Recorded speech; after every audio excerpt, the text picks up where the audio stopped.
నిన్నటి రోజు మీరు శంభు అన్న నామం గురించి మనం తెలుసుకుని ఉన్నాం. శంభు అన్న నామం గురించి చెప్తూ మనస్సు శంభావయతి, మంచి భావములను కల్పించుకొనుట కొరకు, మంచి భావములు మనస్సులో కలుగుట కొరకు శంభునామాన్ని ప్రయత్నపూర్వకంగా పట్టుకొని భగవంతుని యొక్క అనుగ్రహము చేత మనం మనుష్య జన్మని సార్థకం చేసుకోవలసినటువంటి అవసరం గురించి నిన్నటి రోజున ప్రస్తావన చేసి ఉన్నాం. పినాకీ అని పిలుస్తారు తర్వాతి నామంలో స్వామిని. ఈ పినాకీ అన్న నామం చాలా చిత్రమైంది. ఎందుచేత నేను ఈ మాట అంటున్నానంటే, మీరు రామచంద్రమూర్తి యొక్క మూర్తిని చూస్తే ఆయన చేతిలో కోదండాన్ని పట్టుకుని ఉంటారు. అది ఆయన యొక్క అసలు ఆ కోదండాన్ని విడిచిపెట్టి కూర్చున్నటువంటి మూర్తి చాలా అరుదుగా ఉంటుంది. అసలు కోదండం చేతిలో లేకుండా ఎప్పుడూ ఉండదు. చేతిలో కోదండం పట్టుకున్నటువంటి పరమశివమూర్తి నాకు తెలిసి అక్కడ కనిపించదు. శంకరుడు కోదండం పట్టుకుని నిలబడినట్టుగా రథం మీద మీలో ఎవరైనా ఎప్పుడైనా ఎక్కడైనా ఒక ఫోటోని చూసి ఉన్నారా? చూసి ఉంటే సభకి తీసుకురండి, మేము సంతోషిస్తాం. అలా ఎప్పుడైనా చూశారా? అలా చూడడం కూడా కొంచెం కష్టం. ఎందుకంటే ఆయన పట్టుకునేటటువంటి ధనస్సు సామాన్యమైన ధనస్సు కాదు. మేరు పర్వతాన్ని ధనస్సుగా పట్టుకుంటారు. శ్రీ మహావిష్ణువు చేసేటటువంటి రాక్షస సంహారానికి, శంకరుడు చేసేటటువంటి రాక్షస సంహారానికి ఒక చిన్న తేడా ఉంటుంది. శ్రీ మహావిష్ణువు రాక్షస సంహారం చేసేటప్పుడు ఆ రాక్షసుడు ఏ వరాలు కోరుకున్నాడో దానికి మినహాయింపుగా చంపడానికి వీలైనటువంటి శరీరాన్ని స్వీకరిస్తారు. శంకరుడు రాక్షస సంహారం చేస్తే తాను ఎలా ఉన్నాడో అలాగే ఉండి చేస్తాడు. అంటే ఉన్నది ఒక్క పదార్థమే, నేను రెండు పదార్థములుగా మాట్లాడటం లేదు. ఈయన కొంతమందిని రాక్షసుల్ని సంహరించారు. త్రిపురాసుర సంహారం అని ఒక అద్భుతమైన ఘట్టం ఎదర వస్తుంది ఏదో ఒక రోజున, మీరు విందురు కానీ. అటువంటి సంహారం చేసినప్పుడు శంకరుడు వేరొక రూపాన్ని తీసుకుని సంహారం చెయ్యరు. ఆయన ఏ రూపంతో ఉంటారో అటువంటి సగుణమైన రూపంతో అందరూ ధ్యానం చేసే రూపంతో సంహారం చేస్తారు. కానీ శివుడు ధనస్సు పట్టుకున్నట్టుగా మూర్తిని సాధారణంగా ఎక్కడా ఎందుకు చూపించరు? ఏ ఋషి కూడా అలా ఒక ధనస్సు పట్టుకున్నటువంటి పరమశివుని యొక్క చిత్రపటాన్ని ఊహ చేసి గీసి చూపించేటటువంటి ప్రయత్నం బహుశా లోకంలో ఎందుకు జరిగి ఉండదు? మీరు ఆలోచించండి. ఈ మాట మీకు బాగా అర్థమైతే పినాకీ అనేటటువంటి నామము యొక్క అర్థము మీకు బాగా తెలుస్తుంది. ఈ నామం అర్థమైతే నేనైతే అంటాను, అసలు మన జీవితంలో కష్టము సుఖము అనేటటువంటి రెండు మాటలకు సంబంధించిన ఒక లోతైన భావన మీకు తెలిసిపోతుంది. మీరు చూడండి, శంకరుడు ధనస్సు పట్టుకున్నాడు అని మీకు ఎలా తెలుస్తుందంటే శాబ్దికముగా తెలుస్తుంది, వేదము వలన తెలుస్తుంది. వేదం అనగా యజుర్వేదములో శ్రీరుద్రం ఉంది మనకి, రుద్రాధ్యాయం. ఈ రుద్రాధ్యాయం ప్రారంభం చేస్తూనే ఒక మాట అంటుంది. ఏమంటుందంటే, నమస్తే రుద్రమన్యవ ఉతోత ఇషవే నమః, నమస్తే అస్తు ధన్వనే బాహుభ్యాముతతే నమః, యాతయిషు శివతమా శివం బభూవతే ధనుః, శివాశరవ్యాయాతవతయానో రుద్రమృడయా అని ప్రారంభం చేస్తుంది. ఆ తర్వాత అనువాకాలు పెడతాయనుకోండి. ఇది ప్రారంభం చేసినప్పుడు నమస్తే రుద్రమన్యవ ఉతోత ఇషవే నమః అంది ముందు. ఓ రుద్రుడా, రుద్రుడంటే అందాక శివుడే. ఓ రుద్రా, ఏమిటా కోపం మా మీద? అంత కోపంగా ఉన్నారేమిటి స్వామి? మీ కోపానికి నమస్కారం. నమస్తే రుద్రమన్యవ ఉతోత ఇషవే నమః, దీన్ని ఉభయతర నమస్కారం అంటారు. ముందు ఆ కోపం చూసి భయం వేసి, నాన్నగారండి నాన్నగారండి నేనేం చేయలేదు నాన్నగారండి అని ముందు నాన్నగారండి వెనక నాన్నగారండి పెట్టి పిల్ల మాట్లాడితే నాన్నగారి దగ్గర తొందరగా ఎలాగోలా నాలుగు మాటలు నాన్నగారి దగ్గరికి వెళ్ళి నాన్నగారు నాన్నగారు నాన్నగారు నాన్నగారు అంటే, నాన్నగారు లేక పుట్టిన ఒక్కగానొక్క ఆడపిల్ల అక్క పేరు పెట్టుకున్నానని గబాలన చల్లబడిపోయి అనవలసినంత గట్టిగా ఏమీ అనడన్న చమత్కారం తెలుసుకున్న పిల్ల తప్పు చేసినప్పుడు ముందు వెనక నాన్నగారు కలిపినట్టు భక్తులు శంకరుణ్ణి పిలిచినప్పుడు నమస్తే రుద్రమన్యువ ఉతోత ఇషవే నమః, ఈశ్వరా మీ కోపానికో నమస్కారం. ఇప్పుడు మీరు ఒకటి ఆలోచించండి, మీరు రుద్రాభిషేకం చేయడం మొదలు పెడుతూ ఏమంటున్నారు? ప్రసన్నుడైన మూర్తికి మీరు నమస్కారం చేయట్లేదు. మీ కోపానికో నమస్కారం అండి అంటే ఆయన కోపంగా ఉన్నారా లేరా? మీ కోపానికో నమస్కారం అంటే ఆయన శాంతంగా ఎందుకున్నారండి? కోపంగానే ఉన్నారు. ఇప్పుడు కోపంగా ఉన్నారు కాబట్టి ఆయన ఏం చేస్తారు? కోపంగా ఉన్నవాడు తన చేతిలో ఉన్నటువంటి ఆయుధము నుంచి బాణములను విడిచిపెడతాడు. ఇవి మిమ్మల్ని రోధింపచేస్తాయి, అంటే ఏడిపిస్తాయి. ఎందుకు ఏడిపించాలి ఆయన అలాగా? ఎందుకు ఆయన అలా ధనస్సు పట్టుకోవాలి? మీరు ఒక్కసారి ఆలోచించండి. తండ్రికి సహజంగా కూతురంటే ఎనలేని ప్రేమ. అంత ప్రేమ ఉన్న తండ్రి ఒకరోజు కూతుర్ని దెబ్బలాడాడు గట్టిగా. ఎందుకు దెబ్బలాడాడు? ఏదో తప్పు చేసింది పిల్ల, ఏదో తప్పు చేసింది కాబట్టి తండ్రి దెబ్బలాడాడు. అది కూడా తెచ్చి పెట్టుకున్నాడు కోపాన్ని. ఇలా దెబ్బలాడకపోతే కుదరదు, మళ్ళీ పిల్ల ఇలాంటి తప్పు చేయకూడదు, అందుకుని దెబ్బలాడాలి నేను, అందుకుని దెబ్బలాడుతున్నాడు ఆయన. కాబట్టి ఇప్పుడు ఆయన కోపంగా ఉన్నాడు అంటే ఏమిటి? శిక్ష వేస్తాడు ఆయన తప్పకుండా. ఓ దెబ్బ కొట్టచ్చు, లేకపోతే ఓ గిల్లచ్చు, ఏదో ఒకటి చెయ్యొచ్చు. రుద్రుడు మిమ్మల్ని అలా ముట్టుకోవడం, అలా కొట్టడం, అలా గిల్లడం చేయడు. ఆయన ఏం చేస్తాడు? తన చేతిలో ఒక ధనస్సు పట్టుకుని ఉన్నాడు. అదే మేరుపర్వతం, బంగారు ధనస్సు. దాన్ని చిత్రించడం కూడా కష్టం. ఇప్పుడు ఆ ధనస్సులోకి ఏం చేస్తాడు? రెండు పక్కల బాణాల యొక్క తూణీరములు ఉన్నాయి ఆయన దగ్గర. ఈ చేత్తో పట్టుకుని ఈ చేత్తో అన్న బాణం తీస్తాడు, ఈ చేత్తో పట్టుకుని ఈ చేత్తో అన్న బాణం తీస్తాడు. ఇప్పుడు మీరు ఆయన వంక చూసేటప్పటికే భయంతో వణికిపోతున్నారు అసలు. అటు దీన్ని ఘోర రూపము అంటారు ఈశ్వరుడు. ఈ ఘోర రూపంతో నిలబడి ఏం చేస్తాడు? ఇంకా ఇలా తీయడానికి సిద్ధంగా ఉన్నాడు. తీసి ఎక్కువ పెట్టాడో ఉత్తర క్షణంలో ఫలితమేమి? మీ కన్నుల వెంట అశ్రుధారలు కారుతాయి. ఎందుకు అసలు అలా బాణం వేయడమైనా? ఎందుకు అలా బాధ పెట్టడం? తండ్రే జగత పితరవు వందే పార్వతీ పరమేశ్వరవు అని పిలుస్తున్నామే, అటువంటి వాడు ఎందుకు అలా బాధ పెట్టడం? ఏం తండ్రి కూతురుని ఎందుకు బాధ పెట్టాడు? కూతురు ఎడిచేట్టు ఎందుకు మాట్లాడాడు? దిద్దడానికి. అలాగే మీరు చేసిన పాపము యొక్క ఫలితము ఉన్నది. మీరు ఏడిస్తే తప్ప, బాధపడితే తప్ప ఆ పాపం పోదు. కాబట్టి ఇప్పుడు ఏం చేయాలి? మిమ్మల్ని ఏడిపించాలి. ఏడిపించడానికి ఏం చేస్తున్నాడు? తీస్తున్నాడు ఆ బాణాలు. ప్రాజ్ఞత కలిగిన వాడు ఏం చేస్తాడంటే, ఈ శరీరంతో నేనున్నాను అంటే నేను పాపము చేశాను, పుణ్యము చేశాను. నిన్నటి రోజు మీకు చెప్పాను, మీరు ఈ శరీరంతో ఈ లోకంలో ఉన్నారంటే మీరు సుఖాన్ని దుఃఖాన్ని కూడా అనుభవిస్తారు. తప్పు చేసేశారు, ఆ విషయంలో సందేహం లేదు, కాబట్టి దుఃఖం అనుభవించాలి. అంత దుఃఖం నేను అనుభవించలేను. నేను పాపం చేశానన్న విషయంలో మాత్రం నీతో వాదించడానికి నేను సిద్ధంగా లేను. పాపము చేసి ఉన్నాను, కానీ నన్ను అంత ఏడిపించద్దు, నేను తట్టుకోలేను. నేనంత ఏడిస్తే ఏమవుతుందో తెలుసా? నీ పాదముల యందు విస్మృతి కలుగుతుంది. నేను ఆ ఏడుపులో ఉండిపోతాను. ఏదో బాధ కలుగుతుంది నా మనస్సుకి. ఆ బాధలో నేను ఉండడంలో కొంతకాలము నా జీవితంలో నీ పాదములకు దూరం అయిపోతాను. నిష్ఠతో నీ పాదములు పట్టుకోలేని స్థితి నాకు వచ్చేస్తుంది. కాబట్టి ఈశ్వర, మీ కోపానికో నమస్కారం. ఈశ్వర, మీ ధనస్సుకో నమస్కారం. ఈశ్వర, మీ బాణములకో నమస్కారం. మీరు ఏం చేస్తారో తెలుసా? యాత యశు శివతమా శివం బభూవతే ధను. మేము సంతోషించే బాణాలు వేయండి. సంతోషించే బాణాలు కూడా ఉంటాయండి. బాణం వేయడం అంటే దుఃఖం కలుగుతుంది, కానీ సంతోషపెట్టే బాణాలు, దుఃఖం పెట్టే బాణాలు అని రెండు బాణాలు ఉంటాయేంటి? అంటే ఇప్పుడు ఆయన ఏం చేస్తాడు? కొట్టేటప్పుడు ఇలా మొహం పెట్టి ఇలా కొట్టాడు అనుకోండి, ఏడవాలి. మంచి సంతోషంగా తండ్రి వచ్చి, శాబాష్ నాన్న, పొంగిపోతున్నాను రా నీలాంటి కూతుర్ని చూసుకుని కొట్టాడు వీపు మీద. ఇప్పుడు దెబ్బ తగిలింది, కానీ ఇప్పుడు ఆ చురుక్కు అనిపించట్లా కూతురికి. కళ్ళంబట ఇప్పుడు నీళ్ళు వచ్చాయి. నాన్నగారండి, మీరు నన్ను అన్ని మాటలు కోరినందుకు మీ మనస్సు పొంగిపోయేలా నేను 5 ఏళ్ళు సంగీతం నేర్చుకుని ఒక కీర్తన పాడానండి. మీ మనస్సు ఇవాళ రంజిల్లింది, నా జీవితానికి చాలంది కూతురు. ఇప్పుడు కొట్టాడు, అప్పుడు కొట్టాడు. ఇప్పుడు కొట్టినప్పుడు కళ్ళంబటి నీళ్ళు వచ్చాయి, అప్పుడు కొట్టినప్పుడు కళ్ళంబటి నీళ్ళు వచ్చాయి. ఈ కొట్టిన కళ్ళంబట నీళ్ళు ఏమున్నాయో అవి వచ్చేట్టు కొట్టు మమ్మల్ని అంటే అలా ఎలా చేస్తాం? మరి పుణ్యం ఏది? నాకు పుణ్యం లేదు కదా, ఆ పుణ్యం లేకుండా అలా నీకు సుఖం ఎలా ఇస్తాను అంటావేమో.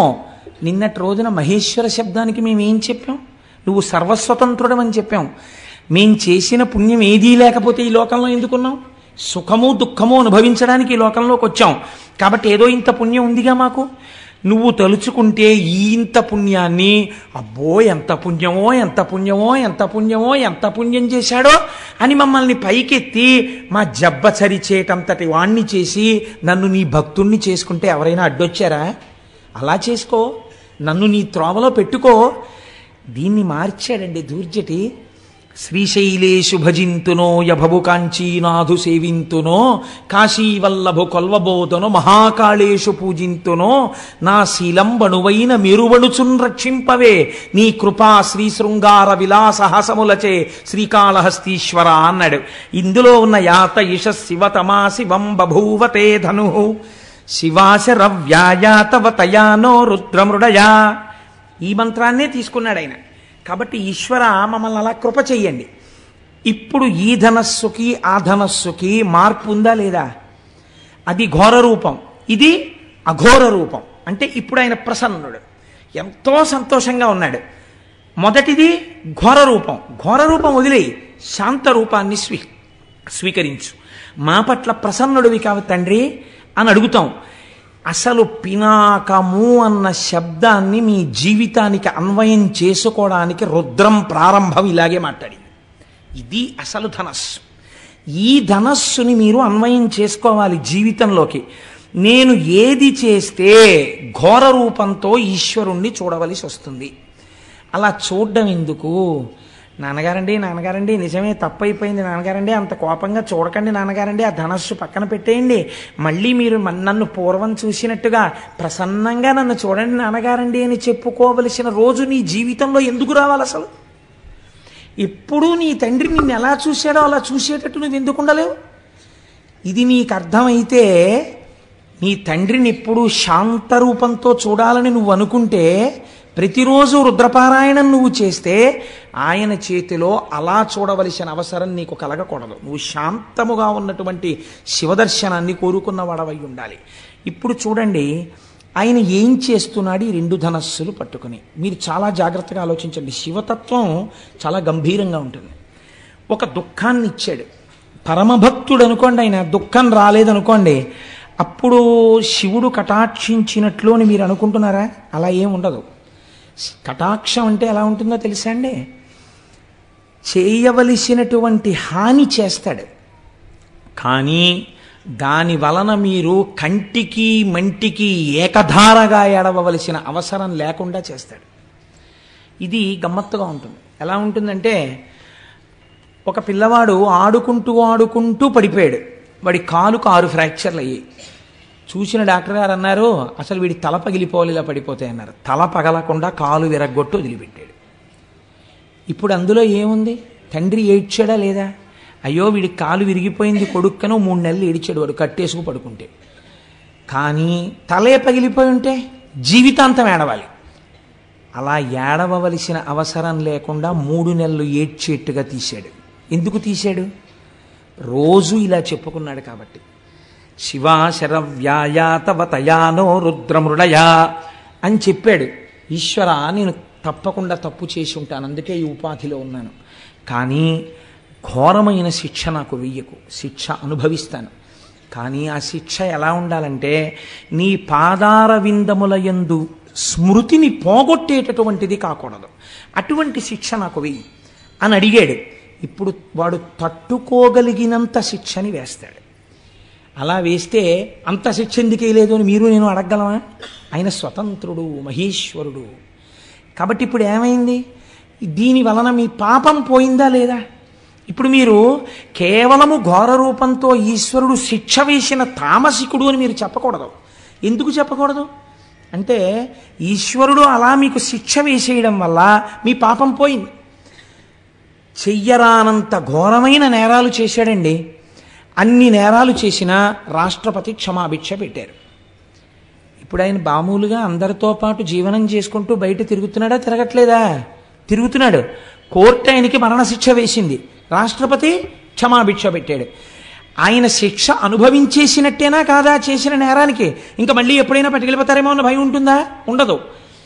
రాష్ట్రపతి ఉదారుడై పెట్టిన క్షమాభిక్ష చేత విడుదలైనటువంటి ఖైదీ ఎంత పాపం చేసినా కొట్టుకుపోయినట్టు ఎంత పాపం చేసిన వాడైనా ఈశ్వరుడి పాదములు పట్టుకున్నవాడైతే ఆయన పాదముల యందు విస్మృతి కలగవలసిన అవసరము లేని రీతిలో తప్పించి వాడు భరించగలిగినంత దుఃఖాన్ని మాత్రమే ఇచ్చి తప్పిస్తాడు.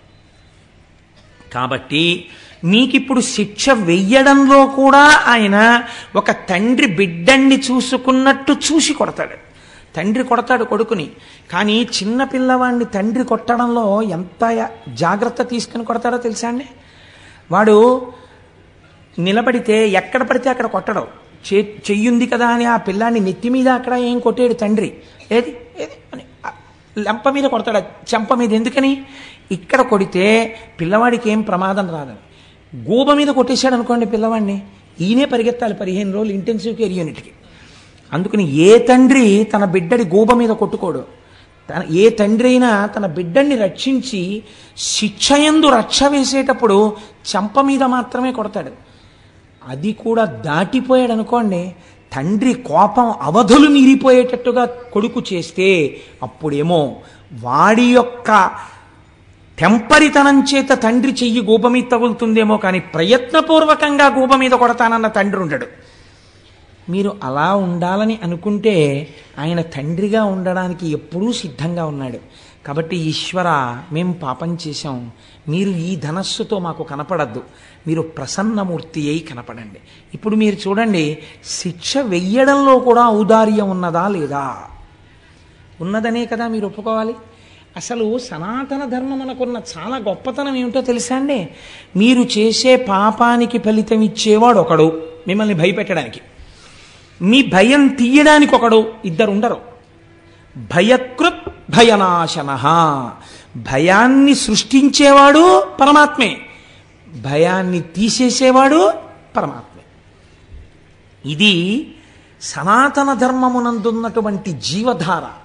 మీరు చాలా జాగ్రత్తగా చూడండి. మీకు కష్టం వచ్చిందనుకోండి, ఎవరిచ్చారండి మీకు ఈ కష్టం అని అడిగారు అనుకోండి, ఎవరిచ్చారు? భగవంతుడే ఇచ్చాడు. మీకు ఈ కష్టం తప్పిందనుకోండి, ఎవరిచ్చారు? ఈశ్వరుడే ఇచ్చాడు. ఆ కష్టాన్ని కాలంలో మీరు మర్చిపోయేటట్టుగా చేసిన కాలస్వరూపుడెవడు? ఈశ్వరుడే.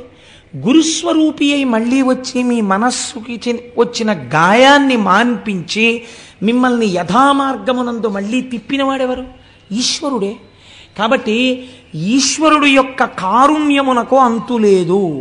కాబట్టి ఇప్పుడు శాస్త్రం అంది, ఆయన పట్టుకున్న ధనస్సు శిక్ష వేస్తోందా రక్ష చేస్తోందా? శిక్ష అన్న మాటే లేదు, రక్షణే ఉన్నది. నీ పాప ఫలితాన్ని అంత తేలికగా తీస్తున్నాడు ఆయన. లేకపోతే ఈ పాపం అంతా ఉండిపోతే నువ్వు ఎంత ప్రమాదకరమైన స్థితికి వెళ్ళాలి. అలా ఉండకుండా తీసేస్తున్నాడు. మీరు చూడండి, నేను ఇలా చెప్పానని మీరు అనుకోకండి. రేపు మీరు సుబ్రహ్మణ్యేశ్వర స్వామి ఉత్సవంలో చదువుతారు, వింటారు సుబ్రహ్మణ్యేశ్వర స్వామి చరిత్రని. ఈసారి విస్తృతంగా ఒక 3-4 రోజులు చెప్పాలి అని నేను అనుకుంటున్నాను. ఆ తర్వాత ఈశ్వరీచ్ఛ. సుబ్రహ్మణ్యేశ్వర స్వామి వారి కావిడి ఎత్తడానికి మామూలు కావిడి పనికిరాదు. సుబ్రహ్మణ్యుడికి ఎత్తేటటువంటి కావిడి ప్రత్యేకమైన కావిడి ఉంటుంది. ఇప్పుడు మీకు చూపించిన కావిడి తెప్పించడానికి మేము విశ్వ ప్రయత్నం చేస్తూ ఎలా తెప్పించాలో తెలియకుండా ఉండిపోయిన స్థితిలో నాకు తెలుసు, గోపాలకృష్ణ గారికి తెలుసు, దొరగారికి తెలుసు, మాకు ముగ్గురికే తెలుసు. సుబ్రహ్మణ్యేశ్వరుడే ఒక రూపంలో వచ్చి ఆ సమస్యని పరిష్కరించాడు. పరిష్కరించి ఇవాళ మీకు అందరికీ ఆ కావిడి ఎందుకు చూపించామో తెలుసా అండి? అందుకే చూపించమని చెప్పాను నేను. ఆ కావిడి, ఆ కావిడి పట్టుకోవాలి. సుబ్రహ్మణ్యుడు వరం ఇచ్చాడు. ఎవరు ఆ కావిడిని ఇలా పట్టుకుని దానికి పాలకుండ పెట్టి పట్టుకుని వస్తారో వాళ్ళకి ఆచంద్ర తారార్కము వంశమాగకుండా నేను చూస్తానని వరం ఇచ్చాడు. ఆ ఘట్టాన్ని మీకు నేను చూపిస్తాను. సుబ్రహ్మణ్యేశ్వర స్వామి చరిత్ర చెప్పినప్పుడు ఈశ్వరుడు కారుణికుడు. నాగదోషం ఉంటే, సర్పదోషం ఉంటే సంతానమునకు ప్రతిబంధకం వస్తుంది. అదే ఈశ్వరుడు ఆ ప్రతిబంధకమునకు విరుగుడు చెప్పాడు. ఇలా కావిడి పట్టుకుని రా భుజం మీద, చాలు నీకు ఆ దోషాన్ని తీసేస్తాను. ఎప్పుడు? ఇప్పుడు బిడ్డలు ఉండొచ్చు, ఏమో 6 తరాల తర్వాత ఆ బాధ నీ వంశంలో ఇహలాదు, తీసేశాను. ఆచంద్ర తారార్కం నీ వంశం నిలబడిపోతుంది. నీ కోర్కెలు తీరడానికి ఒక్కటే ఒక్క మార్గము, ఈ కావిడి పట్టుకుని రావాలి. ఆ కావిడి పట్టుకుని రావడానికి ఈ కావిడి మేము మీకు ఇస్తే మీరు పురుషార్థం ఏం చేసినట్టు అవుతుంది? దానికోసం మీ దగ్గర 500 రూపాయలు తీసుకోవడం తప్ప ఆ 500 రూపాయలు లేకపోతే ఈ 1,00,000 రూపాయల ఖర్చునో ఎవరితోనో ఇప్పించి ఉత్సవం నిర్వహించలేక కాదు. అలా చెయ్యకూడదు. అది శాస్త్ర మర్యాద కాదు. పురుషార్థము అని మన కష్టార్జితాన్ని అక్కడ వెచ్చించాలి. అప్పుడు దాని వలన ఏమవుతుందంటే మీ చెమటని కొంత ఆదాయాన్ని మీరు ఈశ్వరుడి దగ్గర ఒడ్డారు కనుక ఆ పాపము ప్రతిహతమవుతుంది. ఎంతమందికి ఇవ్వగలం దాన్ని? ఇప్పుడు ఆ తారీఖు లోపల అన్ని తయారైపోవాలి. అన్ని కావిళ్ళు. ఎన్ని కావిళ్ళు తయారు చేయగలరు? అలాగని ఎన్నో కావిళ్ళు చేసేస్తే కూర్చోబెట్టి అంత అందంగా క్రతువు ఎలా చేయగలం? అందుకని దాన్ని ఇప్పటికే దాని గురించి ఎంతో ప్రెషర్ ఉన్నా 200 మందికి మాత్రమే రెస్ట్రిక్ట్ చేయడానికి కారణం అది. కళ్యాణం వరకు ఆ రోజున వల్లీ కళ్యాణం చాలా అరుదుగా జరుగుతుంది. వల్లీ కళ్యాణం జరిగిన రోజున కూడా కేవలం స్వార్థంతో కొంతమందిమే ఇందులో వెళ్ళి నిలబడిపోవడం మా కోరిక కాదు. ఎవరికి ఈ ఉత్సవంలో టిక్కెట్ ఉన్నాయో వాళ్ళందరికీ ఈశ్వరానుగ్రహం కలగడం కోసం కళ్యాణ సామాగ్రి కూడా మీ చేతులతోనే పట్టుకొని మనందరం ఈ ఉత్సవానికి ఇక్కడ ప్రదక్షిణం చేసి అయ్యప్ప స్వామికి చూపించి, పైన సుబ్రహ్మణ్యుడు ప్రతిష్ఠ అయి ఉన్నాడు, స్వామికి చూపించి వాళ్ళు వచ్చి కళ్యాణానికి సంబరాలు ఇస్తారు. ఇక్కడ దాన్ని ఎంత ప్రయోజనకరంగా చేయించగలమన్న దాని గురించి మేము ఆలోచిస్తున్నాం. ఒకవేళ 500 కట్టలేని వాళ్ళు ఉంటారు ఏ కారణం చేతనైనా, లేదా దంపతులుగా రాలేకపోయిన వాళ్ళు ఉంటారు ఆ రోజున. వాళ్ళకి ఎలా మరి అంటే వాళ్ళ కోసమే అభిషేకం ఏర్పాటు చేశాం. అభిషేకాన్ని చూస్తూ కూర్చుంటే చాలు. ఆయన మహానుభావుడు సుబ్రహ్మణ్య మంత్రోపాసకుడు అడగగానే అంగీకరించారు. ఒక పీఠాధిపతి పరమహంస వారు వచ్చి విజయం చేసి వేదిక మీద కూర్చుని కార్యక్రమానికి ఆధ్వర్యం వహించి ఈ 200 మందికి అగ్రభాగాన వారు నడుస్తూ వారితో కలిసి నడుస్తారు వీళ్ళు. ఇది నేను ఎందుకు సమన్వయం చేసి మీకు చెప్పానంటే కేవలం మీకు జరుగుతున్న సత్యాన్ని ఆవిష్కరించడం ఒక ప్రయోజనం. రెండవ ప్రయోజనం మీరు చూడండి, ఎప్పుడో రాబోయేటటువంటి ప్రమాదానికి మీరు ప్రయత్నపూర్వకమైనటువంటి విరుగుడు వేదములు ప్రతిపాదన చేసి ఉన్నాయి. నువ్వు ఈ కర్మ చెయ్యి నీకు ఇబ్బంది రాదు అని మనకి చెప్తోంది శాస్త్రం. లేకపోతే అభిషేక ప్రక్రియ ఎందుకు వచ్చింది? హోమం ఎందుకు వచ్చింది? ఎందుకు వల్లీ కళ్యాణం వచ్చింది? ఎందుకు కావిడొచ్చింది? ఒక ప్రయోజనాన్ని ఇప్పుడు అన్ని వేళలా మళ్ళీ అస్తమానం శివమహాపురాణం చెప్తామా? శివమహాపురాణం చెప్తేనే సుబ్రహ్మణ్యేశ్వర స్వామి వారి చరిత్ర పూర్ణంగా వస్తుంది. పూర్ణంగా సుబ్రహ్మణ్యేశ్వర స్వామి చరిత్ర విని అనుసంధానం చేసి కళ్యాణం చేసుకోవడం ఎంత మహత్తరమైన భాగ్యం అది. సంపూర్ణ రామాయణం చెప్పి పట్టాభిషేకం అన్ని సంవత్సరాలు జరుగుతాయా? ఈశ్వరానుగ్రహం కలిగింది, 1 సంవత్సరం చేశాం. అలా పునఃపునః కాకినాడలో జరగాలనే నా కోరిక. అది నా ఉద్దేశం. నేను చెప్పాను కాబట్టి నా ఒక్కడితోటే ఆ కళ్యాణం అలాగే ఉండాలి తప్ప వేరెవరో ఏదో అలాంటివి జరగకూడదని నా స్వార్థం నాకు ఎన్నడూ లేదు. పునఃపునగా ఏడాదికి 10 మాటలు సంపూర్ణ రామాయణం కాకినాడలో జరిగితే సంతోషించే వాళ్ళలో ప్రథముండి నేను. కాబట్టి మీరు చూడండి, శాస్త్రం అంది అందుచేత పాతి జగదిది పినాకం అంది. ఇక్కడ చెప్పింది వ్యుత్పత్తి. ఇప్పుడు ఈ ధనస్సు ఏం చేస్తోంది? ఈ ధనస్సు మీకు ఘోర రూపముతో పాప ఫలితమునిచ్చినా అఘోర రూపముతో సుఖమునిచ్చినా అది చేస్తున్నది మీ యొక్క రక్షణయే. కనుక లోకములను రక్షించగలిగినటువంటి ధనస్సు. ఆ ధనస్సు దేన్ని రక్షిస్తుంది? ఒక్కరిని, ఇద్దరిని, ముగ్గురిని కాదు.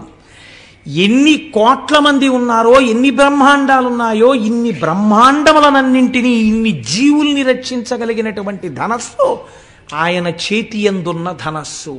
అందుకే రుద్రం ఆ ధనస్సుని అంత స్తోత్రం చేసింది. అటువంటి ధనస్సు కలిగిన వాడా ఓ రుద్రుడా, ఆ నీ చేతిలో ఉన్నది పినాకము. అయితే మీరు ఇక్కడ ఒక్క విషయం ఆలోచించండి.